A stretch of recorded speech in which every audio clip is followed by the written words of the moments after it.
Hello, bienvenue sur Viajam. Aujourd'hui je te parle à nouveau de mon voyage à Bali. On part sur les îles Nusa, Lembongan et Seningan dans un premier temps, puis sur Nusa Penida, donc je vais te raconter tout ce qu'on a pu y faire et mon ressenti sur ces îles. Alors si tu es là, c'est sûrement que tu es intéressé par Bali, mais aussi peut-être les voyages en général, donc n'hésite pas à t'abonner à la chaîne, ça m'aiderait beaucoup et ça te permettra de manquer aucune vidéo. Après nos 5 jours à Ubud, on a décidé d'aller visiter les îles Nusa qui sont assez connues, surtout l'île de Nusa Penida. Nous on a choisi de passer plus de temps sur les îles de Nusa, Seningan et Lembongan qui sont deux plus petites îles qui sont juste à côté de Nusa Penida. Alors pour s'y rendre, on a pris le fast boat depuis Sanur avec la compagnie Glory Express. En fait, on avait booké le transfert depuis notre hôtel à Ubud, plus le fast boat, plus le transfert aussi sur place sur les îles. Et on a payé 300 000 roupies indonésiennes par personne, ce qui fait environ 20 €. Donc le trajet en fast boat a duré 40 minutes et on est arrivé sur la plage principale de Nusa Lembongan. Alors une fois sur la plage à Nusa Lembongan, on a été pris en charge du coup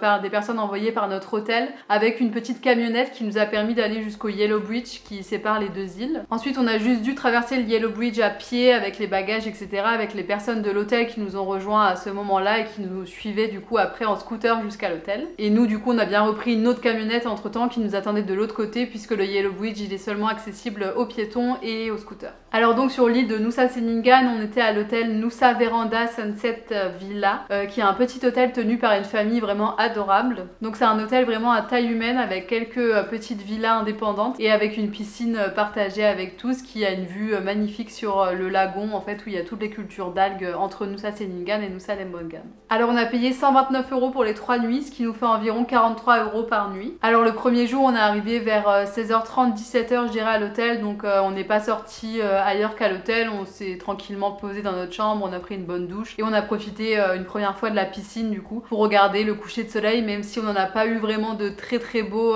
pendant notre séjour à Nusa Seningan malheureusement. Mais le premier soir c'était quand même le plus joli de tous. Alors pour notre premier jour sur Nusa Seningan, on a décidé d'aller visiter les différents points de vue à voir sur l'île. Donc il faut savoir que Nusa Seningan c'est vraiment une toute petite île, c'est la plus petite des 3 îles Nusa. Donc une seule journée vous suffit pour visiter tous les points d'intérêt sur l'île. Alors le matin après le petit déjeuner, on a décidé d'aller voir la plage de Song Tepo qui est en fait dans la même rue que notre hôtel, dans la rue principale de Nusa Seningan. Et en fait vous avez de nombreux bars tout le long de ce lagon en fait qui sépare les deux îles et ça vous permet de vous poser du coup en ayant une très belle vue sur les cultures d'algues. Alors ensuite on a décidé de prendre notre courage à deux mains et de louer un scooter parce qu'on n'avait jamais conduit de scooter, ni Hugo ni moi. Donc c'était une première. Alors les débuts ont été difficiles, surtout pour Hugo qui nous a fait une mini chute. Mais en même temps on nous a fait tester les scooters sur un petit chemin plein de cailloux et plein de bosses à côté de notre hôtel, donc c'était pas évident pour une première fois. Mais finalement tout s'est bien passé, il n'y a pas eu d'autres chutes dans la journée.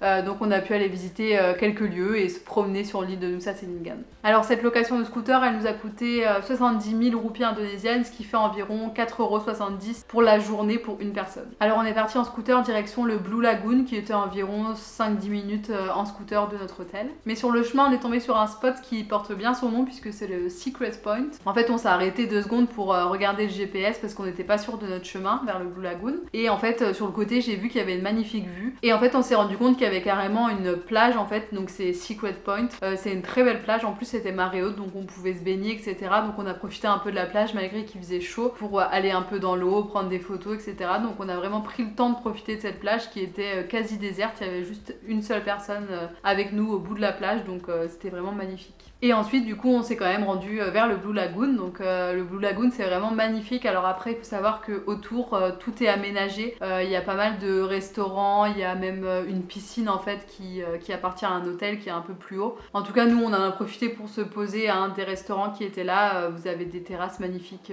sur le Blue Lagoon, donc c'était vraiment très beau, la couleur est vraiment exceptionnelle. Ensuite pour le goûter on est allé au Next Level Café qui est juste à côté de l'hôtel aussi, et moi j'y ai goûté du coup un smoothie bowl aux fruits du dragon qui était vraiment super bon. Et Nusa Seningan, vu que c'est une petite île et vu que c'était aussi assez calme par rapport aux touristes, il n'y a pas énormément de restaurants, il y en a un peu plus sur Nusa Lembongan en face, donc si vous cherchez un endroit où il y a beaucoup de vie le soir etc, faites plus le choix d'aller sur Nusa Lembongan. Alors le lendemain matin on a décidé d'aller visiter l'île de Lembongan, donc l'île qui est en face de Seningan. Alors du coup on se sentait pas forcément d'aller en scooter sur l'île de Lembongan parce qu'il y avait un peu plus de circulation et encore une fois surtout à cause du Yellow Bridge. Du coup on avait aussi trouvé une petite agence en fait de locaux qui proposaient leurs services. Donc encore une fois sur Bali il y a vraiment énormément de locaux qui travaillent dans le tourisme et qui proposent des tours. Donc encore une fois vous voyez que c'est pas compliqué de trouver quelque chose même à la dernière minute. Et donc on a payé 500 000 roupies indonésiennes pour deux, donc ce qui fait environ 33 € pour deux, pour une demi-journée en gros à travers différents spots de Nusa Lembongan avec des locaux du coup derrière eux en scooter. Et au moins on a eu le plaisir de visiter l'île en scooter sans le stress de conduire le scoot. Alors dans un premier temps, on s'est rendu sur la plage de Dream Beach qui est super belle. Elle porte bien son nom pour le coup et en plus encore une fois, il y avait vraiment personne. Là pour le coup, on était vraiment que tous les deux sur la plage. Ensuite, on est allé vers Devil's Tier, donc qui est pas très loin de Dream Beach d'ailleurs, il me semble.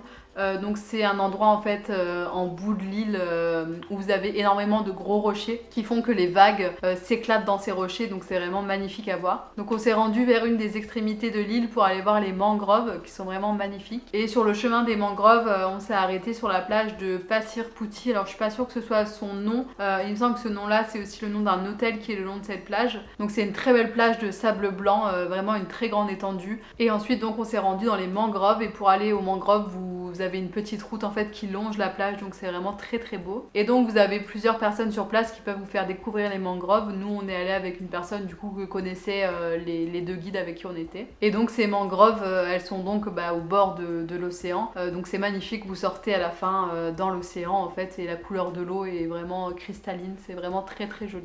Et ensuite, après cette journée à Lembongan, on est donc rentré à notre hôtel pour notre dernier soir sur l'île de Seningan.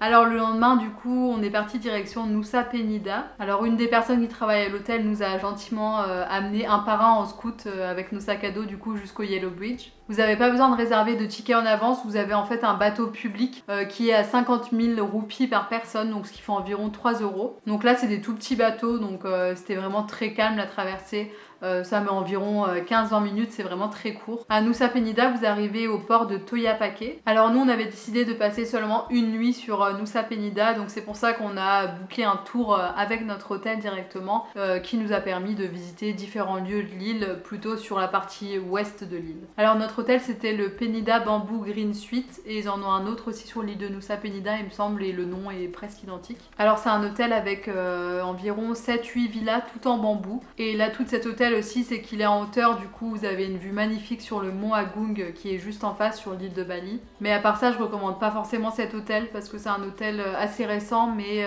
qui au final semble un peu à l'abandon par moment. On a eu un ressenti un peu étrange sur cet hôtel. Et en plus, pour ce tour des différents spots à voir sur Nusa Penida, on a payé assez cher, on a payé 700 000 roupies indonésiennes, ce qui fait 47 €, alors pour nous deux, mais on a trouvé ça cher par rapport à, par exemple aux visites qu'on a fait à Ubud avec Jaya qui en plus nous expliquait plein de choses sur la culture balinaise, etc.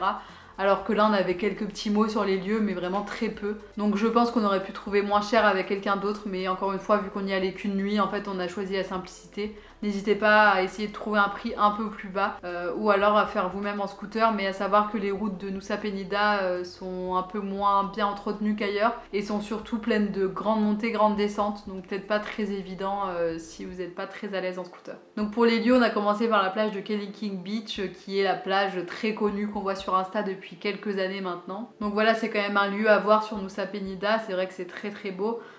Mais énormément de monde, donc à voir quand est-ce que vous voulez y aller.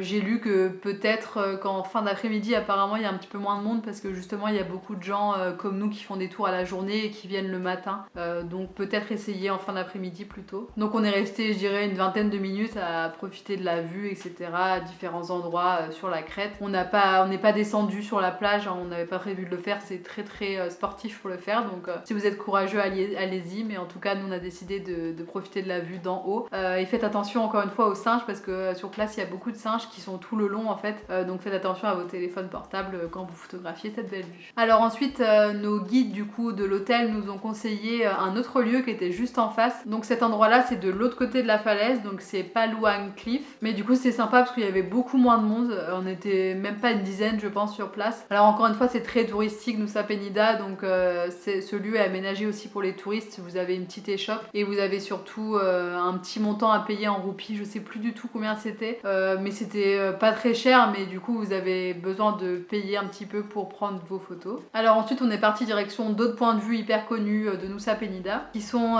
Angel Billabong et Broken Beach, donc deux lieux très très connus, mais du coup vraiment bondés. Pour le coup c'était presque pire que Kelinking Beach, donc voilà, il faut savoir que ça va être blindé, peut-être essayer encore une fois d'aller plus tard dans la journée sur ces lieux, mais par contre c'est pratique parce que ces deux lieux sont vraiment très proches. Vous avez une petite marche d'environ 10-15 minutes entre les deux qui vous permet de faire les deux en même temps et d'être garé à un seul endroit. Alors Angel Billabong c'est beau, mais c'est pas non plus extraordinaire je trouve, c'est assez petit au final, donc c'est une petite piscine naturelle qui se forme en fait avec les marées. Mais par contre Broken Beach c'est vraiment très très beau, la couleur de l'eau encore une fois est magnifique, vous pouvez même avoir la chance de voir des raies manta ou des tortues. Et ensuite on est remonté vers le nord de l'île, on est allé voir la plage de Crystal Bay qui est vraiment magnifique, c'était du coup le dernier spot qu'on a visité pendant ce tour. C'est vraiment une plage magnifique et pour les amateurs de plongée il me semble que c'est un bon spot aussi pour la plongée. Et en tout cas moi je m'y suis baignée et c'était vraiment très agréable. Pour le coup il n'y a pas d'énormes vagues comme sur d'autres plages, donc c'est facile de s'y baigner. Donc je recommande cette plage qui encore une fois a un accès payant comme de nombreux lieux à Bali, et surtout sur Nusa Penida je crois que tous les lieux où on est allé c'était payant du coup pour entrer sur les lieux ou pour le parking. Donc en fin de journée on est rentré à l'hôtel qu'on a découvert à ce moment-là. On a découvert la chambre, on a pu prendre un bon bain dans notre salle de bain extérieure qui était vraiment très belle. Et ensuite on a profité aussi un peu de la piscine et on a décidé de manger au restaurant de l'hôtel. À la base on voulait sortir, aller sur la plage, mais au final on s'est dit, vu comme c'est difficile d'accéder à l'hôtel etc, comment on va trouver un taxi où ça va être encore super cher. Donc on a décidé de rester à l'hôtel et on n'aurait pas dû parce qu'on a mangé au restaurant de l'hôtel, on était les seuls et on a compris pourquoi tous les autres partaient loin de l'hôtel le soir. J'ai mangé un nasi goreng, j'ai jamais été déçue ailleurs pendant le voyage, et là c'était vraiment pas bon, pas de bonne qualité, vraiment étrange. Donc je recommande pas forcément cet hôtel à Nusa Penida. Alors pour conclure, on a beaucoup aimé Nusa Ceningan et Nusa Lembongan. Nusa Ceningan où on avait notre hôtel, c'était vraiment très rural, on avait tous les paysans dans les cultures d'algues etc, les algues qui séchaient au bord de la route. C'était vraiment très joli à voir et l'ambiance était vraiment top. Alors pour les moustiques, il y en avait très peu, à part le soir encore une fois quand le soleil se couche, il y en avait un petit peu plus, mais à part ça la journée ils étaient quasi inexistants. Alors encore une fois on a vu pas mal de geckos, mais un petit peu moins qu'à Ubud quand même dans notre hôtel. Mais par contre à Nusa Penida dans notre hôtel on a vu un énorme gecko, vraiment les très très grands. On l'a plus jamais vu après heureusement, j'espère qu'il est parti loin et qu'il n'a pas dormi sous notre lit.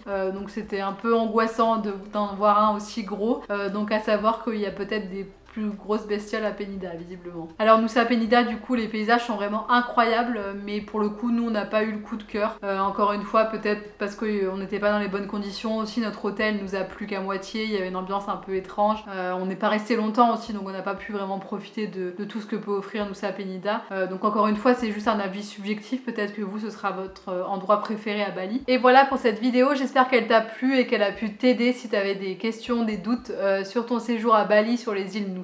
Encore une fois, pense à t'abonner à la chaîne pour ne manquer aucune vidéo et pour me soutenir surtout, ça me ferait vraiment plaisir. Pense à aimer la vidéo aussi si elle t'a plu. On se retrouve bientôt pour une prochaine vidéo sur mon voyage à Bali, donc ce sera la dernière sur ce format là, donc ce sera sur Uluwatu et Kuta. Et je te dis à bientôt, ciao!